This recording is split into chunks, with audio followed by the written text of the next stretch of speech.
관찰이라. 나와? 굿.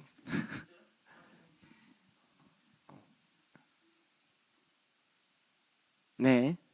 그러면 기도하고 시작하도록 하겠습니다. 기도하시겠습니다. 하나님 아버지 감사합니다. 우리에게 같이 말씀을 공부하고 말씀을 배울 수 있는 시간 주셔서 감사합니다. 주님, 주님의 뜻에 따라 말씀을 공부하고 배우는 것이 얼마나 귀한 시간인지 모르겠습니다.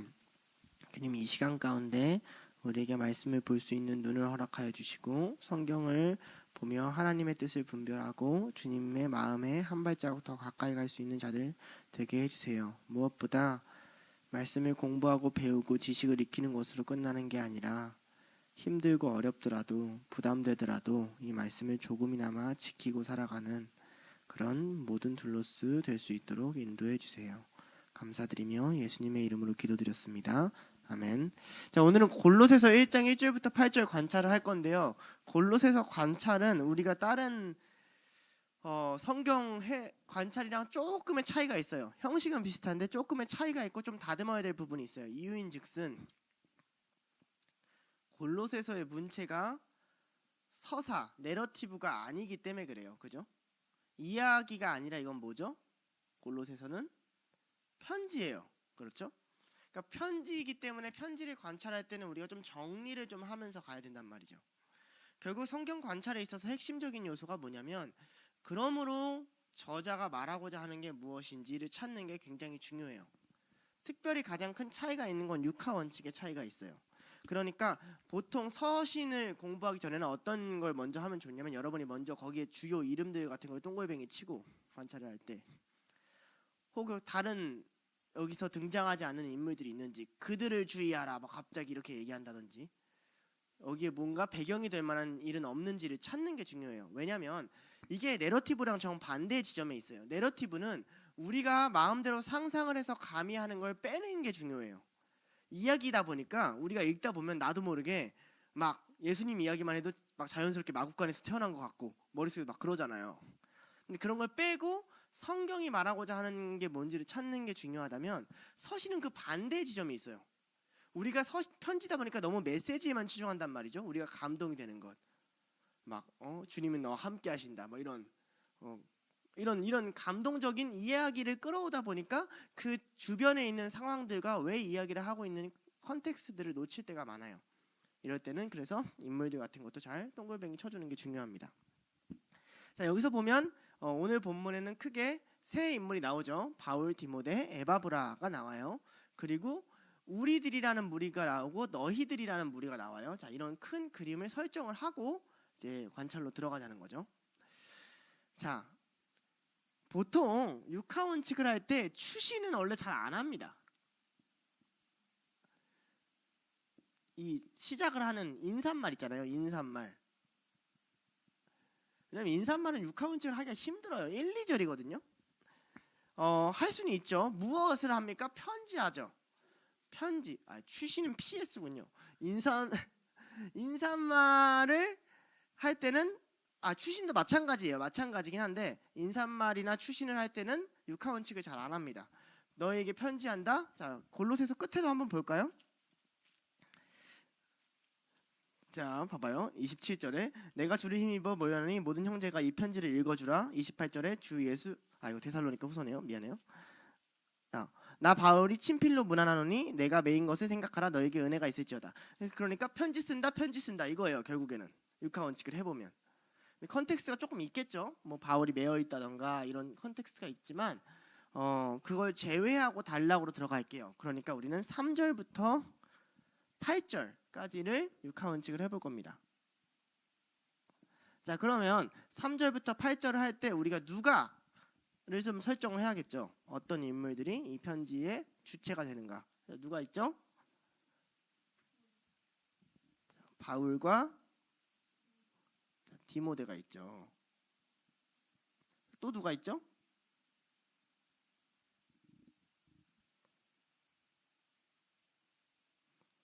편지의 내용을 보면 그렇죠. 너희라고 부르는 골로새 성도들이 있죠. 또 누가 있죠? 특별하게 언급된 인물 에바브라가 있죠. 됐나요? 안 됐죠? 왜 안 됐죠? 또 누가 있어야 되죠? 그렇죠. 하나님이 있어야죠. 이렇게 설정을 할 수가 있어요. 그죠? 그러니까 보통 저자의 관점이나 독자의 관점이 육하원칙의 누가에 들어갑니다. 너희가 이렇게 했잖아 라는 말이나 내가 너희한테 이렇게 말하잖아 이렇게 말하나 둘 중에 하나예요. 단 서신서의 육하원칙은 맥락마다 크게 하고 싶은 이야기를 찾는 게 중요해요. 근데 3절부터 8절은 좀 찾기가 쉬워요. 자, 바울이 언제 어디서 무엇을 어떻게 왜를 할 때 무엇, 자 우리 이렇게 봅시다. 무엇을 얘기하고 싶죠? 바울이 무엇 때문 뭘 얘기하는 거죠? 이 3절부터 8절은 크게 보면 성경 한번 펴볼까요? 바울이 3절부터 8절에 하고자 하는 얘기가 뭐예요? 1장 3절에 보면 뭐예요? 감사하노라 보여요? 자, 요게 이제 핵심이란 말이에요. 내가 너희한테 감사해. 요번 단락의 핵심은 내가 너희한테 감사한다예요. 자, 그러면 어떻게 감사하냐? 그죠? 어떤 감사를 하냐? 자, 일단 언제가 나오죠? 기도할 때마다, 그죠?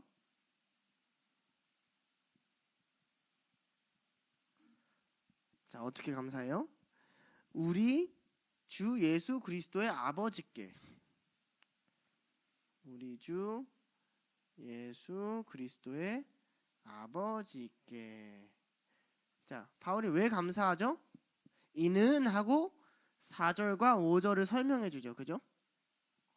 내가 너에게 왜 감사하냐면 이는 그리스도 예수 안에 너희 믿음과 모든 성도의 사랑을 들었으며 너희에 위하여 하늘에 쌓아둔 소망으로 말미암음이니 하고 설명해 주죠. 그죠? 자, 어디서 감사하죠?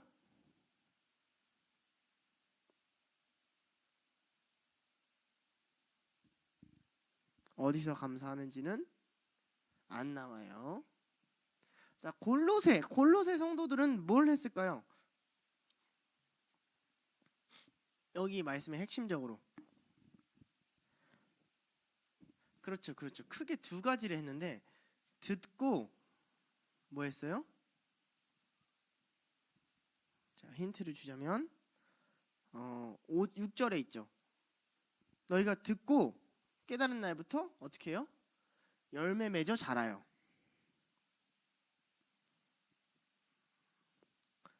듣는 걸로 끝나는 게 아니라 그들이 그렇게 듣고 열매 맺어 자란다는 게 중요하죠.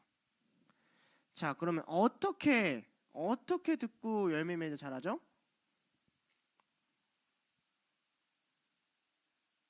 자, 언제부터 할까요?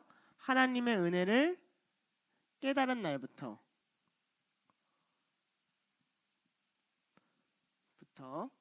어디서? 너희 중에서와 온 천하 중에서와 같이. 너희 중 플러스 온 천하. 어디서 어떻게도 여기랑 동일하겠죠. 너희 중에서와 온 천하. 왜 자랐어요? 6절에 보면 이미 복음이 너희에게 이름에 이렇게 해서 자랐죠. 이해가 되나요? 이해가 안 되나요? 네, 좋아요. 그러니까 어디서도 되고 어떻게도 되죠. 이거는 온천하에도 라는 말은. 자, 에바브라는 뭐였죠? 에바브라 크게 두 가지 했는데 에바브라 뭐였죠?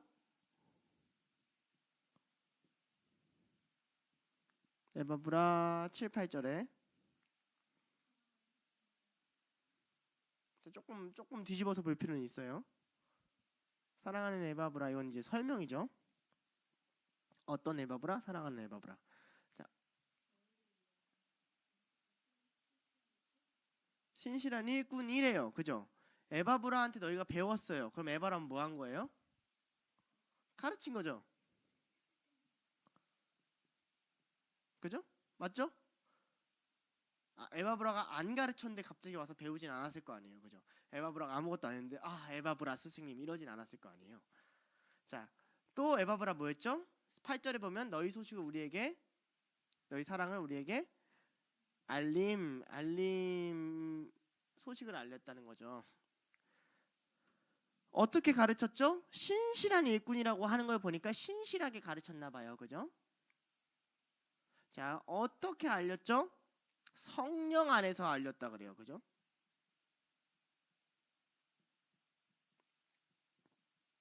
자, 그렇다면 어디서는 추론컨대 골로새겠죠. 골로새에서 가르치고 골로새로부터 떠났겠죠.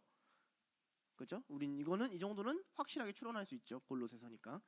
언제 이렇게 가르쳤는지는 정확히 여기 서신에서는 나오지 않아요. 왜 이렇게 했는지도 나오지 않고, 힌트가 있다면 사랑이라는 단어로 힌트를 얻을 수 있겠네요. 자, 하나님은 뭐 했죠? 하나님 뭐 했을까요? 하나님 뭐 했을까요? 하나님 놓으셨을까요? 하나님 안 놓으셨어요? 하나님 뭐 했을까요? 자, 골로새 교회한테 복음을 어떻게 했어요? 복음을 들려주시고, 그 다음에 또 복음을 전하게 하셨죠.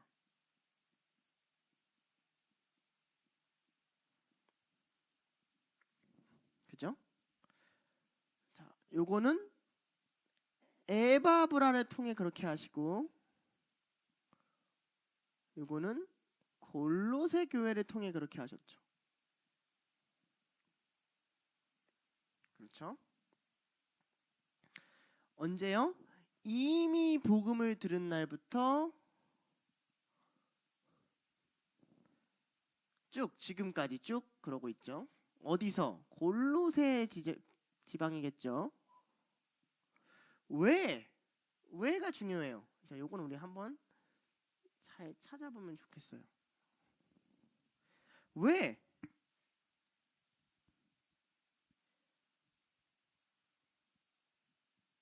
왜 그들에게 복음을 들려주셨고, 왜 그들을 통해서 복음을 전하게 됐죠? 자, 조금만 길게 풀어볼까요? 앞뒤에 문장을 적어서. 맞아요. 하늘에 쌓아둔 소망 때문에 하나님이 이 모든 일을 하셨어 라고 바울이 좀 풀어가고 있죠. 자, 이렇게 육하원칙을 한 다음에 우리가 좀 정리를 해야 됩니다. 자, 결론을 지어야 돼요. 결론은 뭐냐? 이 맥락에서 내용적인 측면이 아니라 그냥 형식적인 측면으로 무슨 이야기지? 이 내용은 기본적으로 바울의 감사 인사 내용이에요. 그죠? 전체를 총괄하자면, 야, 너에게 복음 전하고 에바브라한테 들었어. 너는 진짜 잘하고 있어. 감사와 격려. 그러니까 골로새 신앙에 대한 바울의 감사와 격려라고 우리가 결론을 지어서 정리를 해야 돼요. 그렇죠? 그런데 주제는 뭘까요? 내용적 주제는. 주제가 뭐냐면, 자, 과연 그러니까 진짜 이렇게 들어가는 거예요. 요거부터는 한 명씩 의견을 좀 말해보면 좋겠어. 이게 관찰과 고민해야 되는 지점이거든요. 우리 저기 뒤에 있는 동석이부터 포함해서 주제가 뭘까요? 사랑하는 걸 알아라. 사랑하는 걸 알아라. 또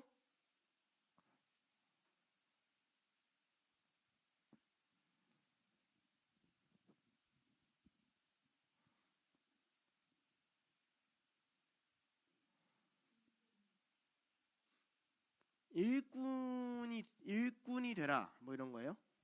일꾼이 되라. 듣고 전해라.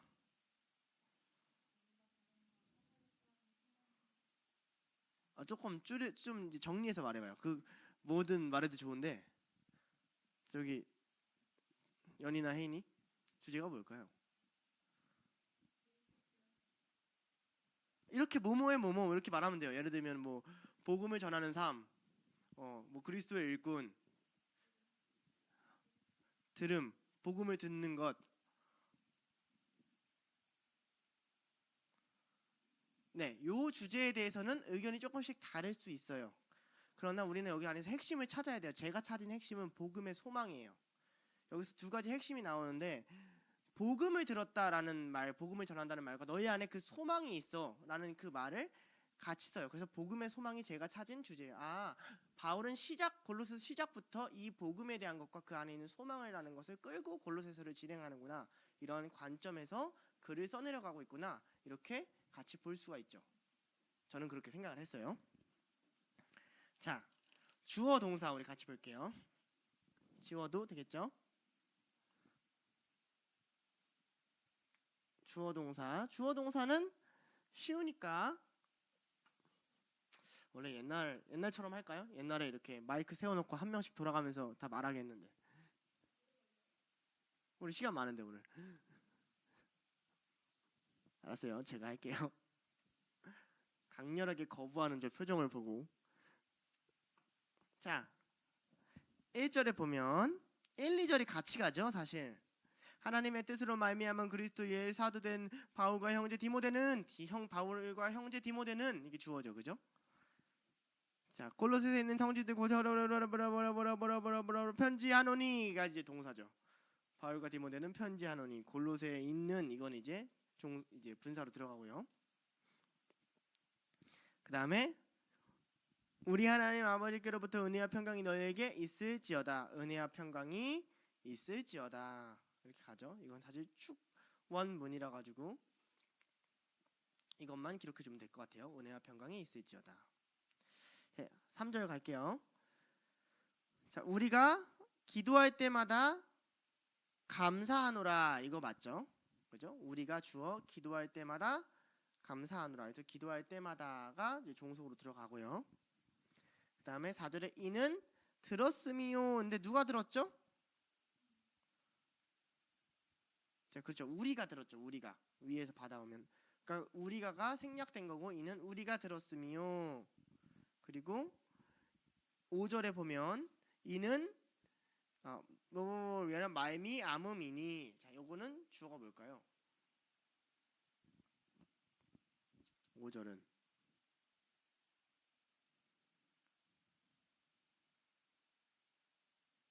애매하죠. 이유가 있어요. 이 골로새서 우리가 여태까지 히브리어를 공부하다가 바니엘이라는 헬라어로 넘어왔잖아요. 헬라어는 미완료 문장을 쓸 수가 있어요. 여기에는 7개의 구절로 된 미완료 문장이 완료 형식으로 쓰여져 있어요. 그래서 골로새서가 좀 어려워요. 고등 문법이에요. 근데 이게 우리나라 입장에서 그렇게 말이 안 되지 않아요? 자, 우리나라 완료 문장이 있죠. 김하준이 지금 성경 공부를 하고 있다. 이렇게 완료 문장이 있어요. 근데 미완료 문장으로 대화가 충분히 가능해요. 우리도.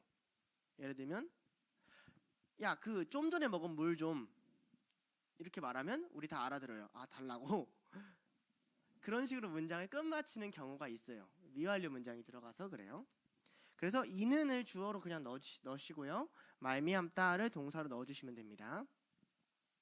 자, 너희가, 그 다음에 5절에 너희가 주어져 들은 것이라. 네, 동사예요. 그죠? 6절 이 복음이 주어져 이름의 동사예요. 너희가 주어져 듣고 깨달은 날부터. 이거는 다 종속절이죠. 열매를 맺어 자라는 도다가 동사예요. 7절에 너희가 주어고요. 배웠나니 동사예요. 그는 주어고요. 뭐뭐이다 비동사죠. 동사예요. 8절에 자, 여전히 그는이 주어고요. 알린 자이니라. 그래서 이다가 동사예요. 됐나요? 네, 간단하죠. 여기서 단수 복수 우리가 한번 좀 생각해 볼까요? 단수로 쓸 수 있는 게 누가 있을까요?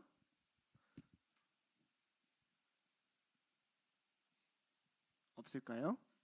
에바브라 있겠죠.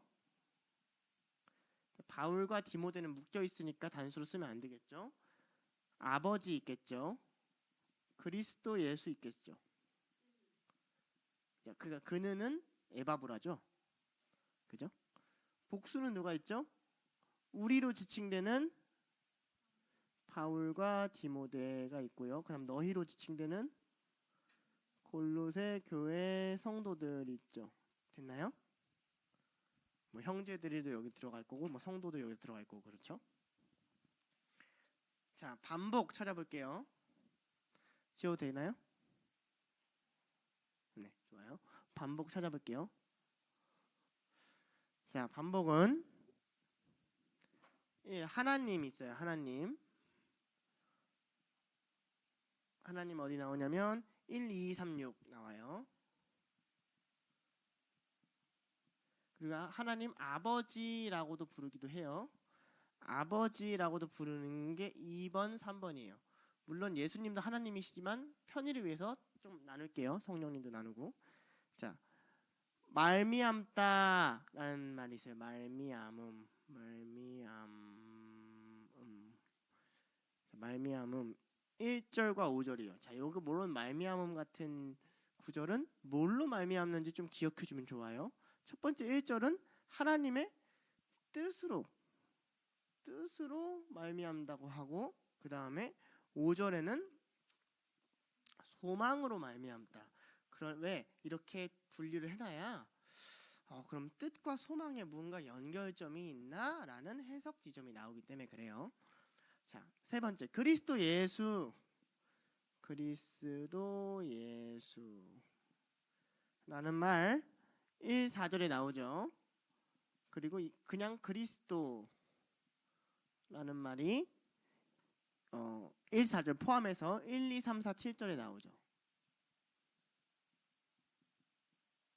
자, 이때도 우리가 좀 중요하게 알아야 되는 건 우리한테는 그리스도라는 말이 당연히 누구를 지칭하는 말이에요.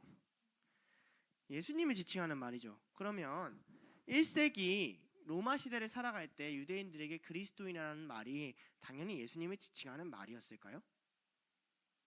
아니에요. 엄청나게 많은 그리스도가 있었어요. 왜냐면 그리스도는 구원자, 하나님의 기름 부음 받은 자, 하나님 택한 자라는 거거든요. 지금도 얼마나 많은 내가 예수다 하라는 인간들이 있어요. 당시에도 그랬단 말이에요. 그러니까 그리스도 예수라는 말을 찾아주는 것도 굉장히 중요해요. 왜냐하면 바울이 명명백백하게 그 다른 모든 그리스도 말고 그리스도가 누구야? 라고 말하는 거예요. 예수다라고 말하는 거거든요. 이런 게 우리가 좀 내려놔야 되고는 편견이에요. 그리스도니까 무조건 예수님, 이런 좀 사고방식을 내려놓고 관찰을 해야 된다는 거죠. 자, 형제 두 번 쓰이죠. 1, 2절에.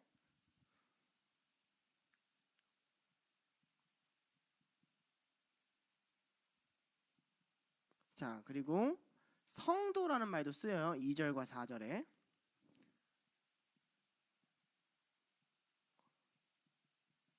그러니까 우리가 여기서도 알 수가 있죠. 굉장히 서신서들의 좀 중요한 점이 뭐냐면요, 여러분. 복음서보다 서신서가 일찍 쓰여졌어요. 보편적으로. 가장 기독교의 초기 모습을 볼 수 있거나 추측할 수 있는 게 여기 서신서들이란 말이에요. 교회에. 그러면 아주 최초의 교회부터 서로를 형제라 부르고 성도라고 불렀다는 건 굉장히 재밌는 일이죠. 나중에 발달이 돼서가 아니라. 자, 우리라고도 많이 쓰고요. 우리라고 쓰는 건 2, 3, 3, 7, 8.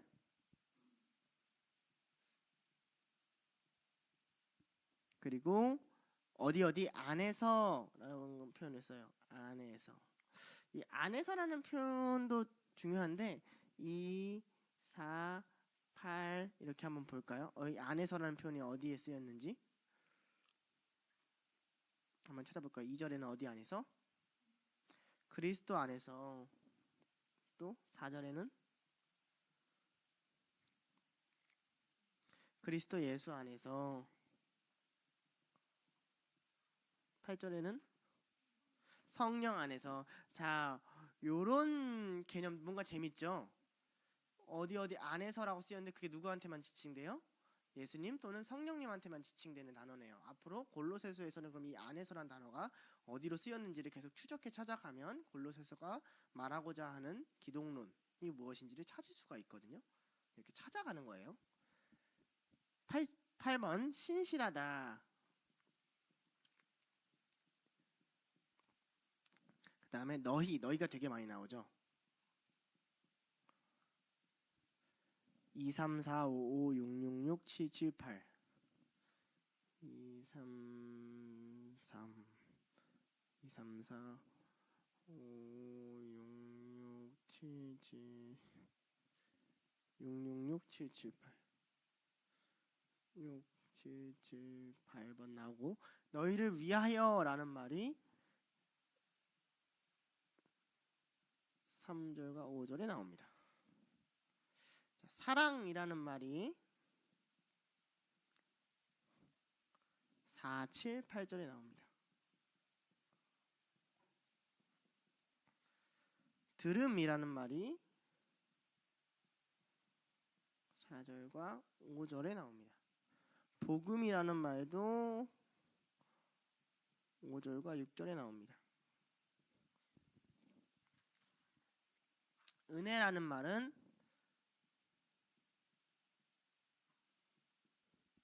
2절과 6절에 나오고요. 에바브라 또는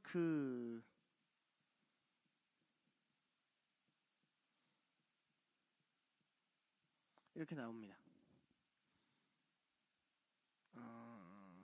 7절이네요. 되었을까요? 네. 신약성경 서신서는 진짜 재밌어요. 왜냐면 우리가 지금 흔히 쓰는 표현들이 구약을 공부하다 보면 되게 우리가 안 쓰는 말이 많거든요. 제사를 드린다, 우리 제사 드리러 가자 이런 말 안 하잖아요. 우리 그 다음에 너 에봇 입고 왔니? 이런 말 안 하잖아요. 되게 많이 쓰이죠. 은혜, 복음, 듣는다, 사랑한다, 신실하다, 성도, 굉장히 많이 쓰이는 표현들이 있죠. 우리는 그러니까 굉장히 고대에서부터 내려온 언어들을 지금 쓰고 있다는 그 개념을 좀 이해할 수가 있어요. 대조는 거의 없어요. 우리와 너희의 대조가 있긴 한데 이것도 대조라고 보기엔 좀 묘해요. 이 본문은 대조를 강조하는 본문이 아니니까 그래요. 감탄사 접속사가 대신 도리어 많죠. 자, 1절과 5절에 말미암아 있고요.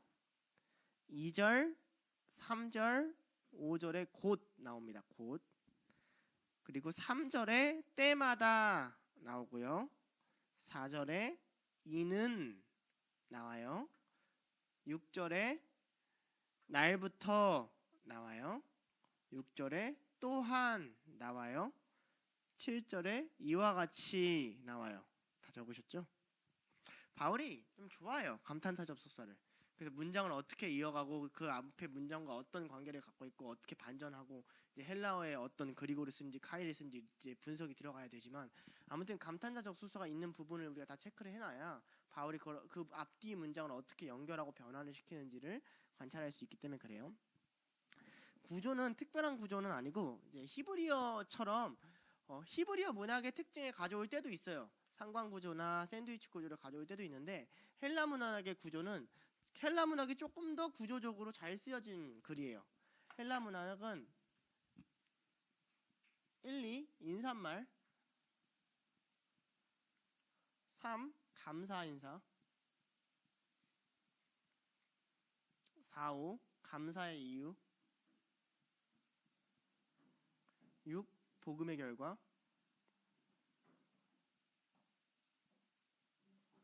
7, 8 에바브라의 역할.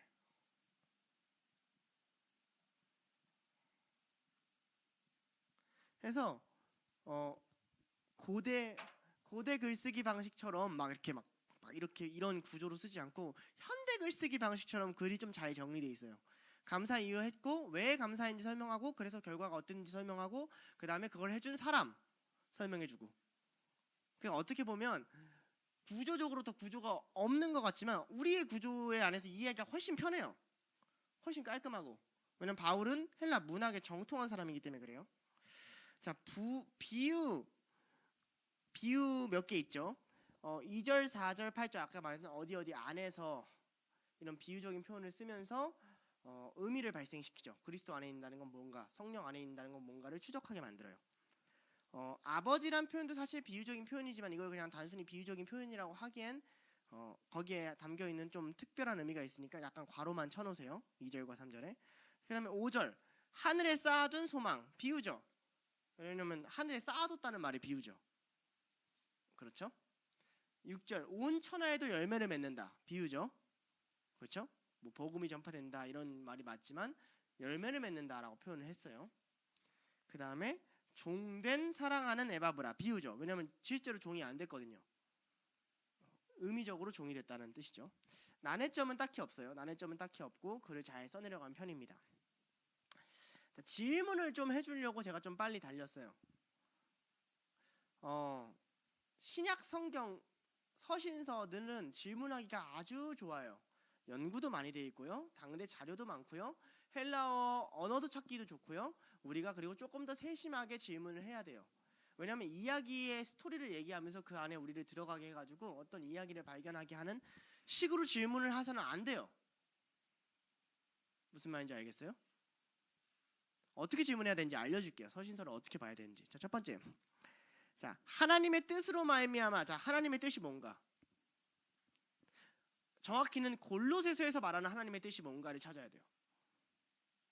이게 서신서에서 중요해요. 왜냐하면 여러분 하나님의 뜻이란 말에 나도 쓰고 여러분도 쓰고 뭐 저기 옆 교회도 쓰고 저기 권사님도 쓰고 그러잖아요. 그런데 권사님이 와가지고 저기 의찬이한테 아이고 하나님의 뜻이네 라고 하는 말과 제가 설교 때 이거 하나님의 뜻은이라고 하는 말이 정의가 같을까요? 다르단 말이에요. 맥락적으로. 자, 그럼 바울이 골로새서에서 말하는 하나님의 뜻은 뭔가 추적해야 돼요. 하나님의 뜻이 기본적으로 어떻게 신약 성경에 쓰였고 바울은 보통 이 단어를 어떻게 쓰며 특별히 이 서신에서는 어떻게 썼는지 이런 식으로 찾는 거예요. 원래 모든 그 문법을. 두 번째, 그리스도의 사도된 바울과 형제 디모데는. 자, 그리스도의 사도된 바울과 그리스도의 사도된 바울이라고 왜 얘기를 할까요? 바울은 웃기지 않아요? 안 이상해요? 안 이상하죠? 안 이상해요. 장신대에 전도사 된 김하준이 조금 이상하지 않아요? 제가 말하는 것도 아니고 전도사 김하준이 목사 누구누구가 사도권을 강조해야 되는 이유가 있다는 게 추론이에요.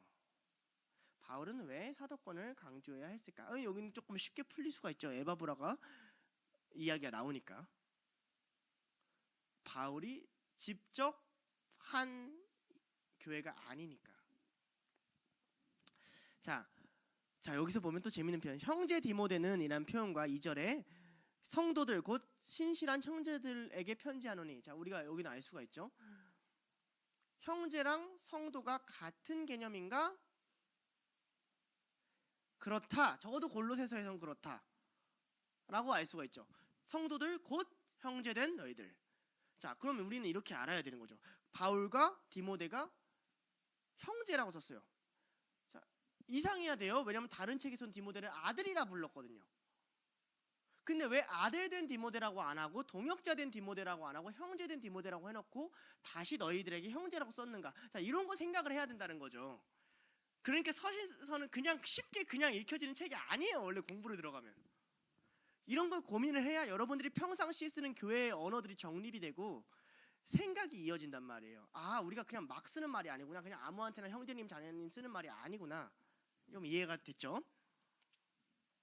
자, 2절에 보면 그리스도 안에서 3절에 그리스도 안에서 성령 안에서 아까 전에 말했던 안에서가 왜 강조되는가? 그리스도 안에 있다는 건 뭐고 성령 안에서 전한다는 건 뭔가? 골로새서에서는 그걸 어떻게 드러내는가 찾을 필요가 있겠죠. 또 하나 되게 재밌는 표현을 써요. 3절에 우리 주 예수 그리스도의 아버지께 감사하노라. 이상하지 않아요? 말이? 내가 너희를 기도할 때마다 우리 주 예수 그리스도의 아버지께 감사해. 진짜 이상해. 이런 거 이제 이상해야 돼요. 왜냐면 우리가 잘 안 쓰는 표현이잖아요. 하나님과 예수님께 감사해. 좀 괜찮죠? 성부 성자 성령의 이름으로 감사해. 나쁘지 않단 말이에요. 예수님의 아버지한테 감사해. 자, 그러면 얘네들한테는 그 지점에 무언가 문제가 있었구나라고 추론할 수 있어요. 예수님과 아버지 사이에 무언가 얘네들이 문제가 있어서 이렇게 명시해야 되는 거구나. 이런 생각을 할 수가 있죠. 자, 그리고 이제 4절에 보면 모든 성도에 대한 사랑을 들었대요. 자, 모든 성도에 대한 사랑은 도대체 누구를 얘기하는 거지? 이렇게 알 수가 있어요. 왜냐면 분명 골로새 교회에 2절에 보면 골로새에 있는 성도들에게 편지하는데 모든 성도들에게 편지한대요. 자, 그럼 이 이야기는 골로새서는 골로새 교회 하나만을 위한 편지다 아니다? 아닐 가능성이 매우 높아지는 걸 우리가 찾을 수가 있죠. 그리고 그들이 하는 사랑이란 건 도대체 뭐지? 도대체 뭘 했길래 사랑한다는 거지? 우리가 이런 것도 찾아봐야 되는 거죠. 왜 그래야 우리가 나는 교회에서 사랑해. 저는 사랑이 없나 봐요. 이딴 얘기를 함부로 안 하게 되죠. 왜냐면 바울이 말하는 사랑과 이니가 사랑했다고 성경이 명확하게 얘기하는 지점이 생기니까. 근데 그거랑 다르게 우리가 막 가슴 콩당콩당거리고 나는 이 애기를 너무 사랑해. 이게 사랑이 아닐 수도 있다는 걸 우리가 찾아봐야죠.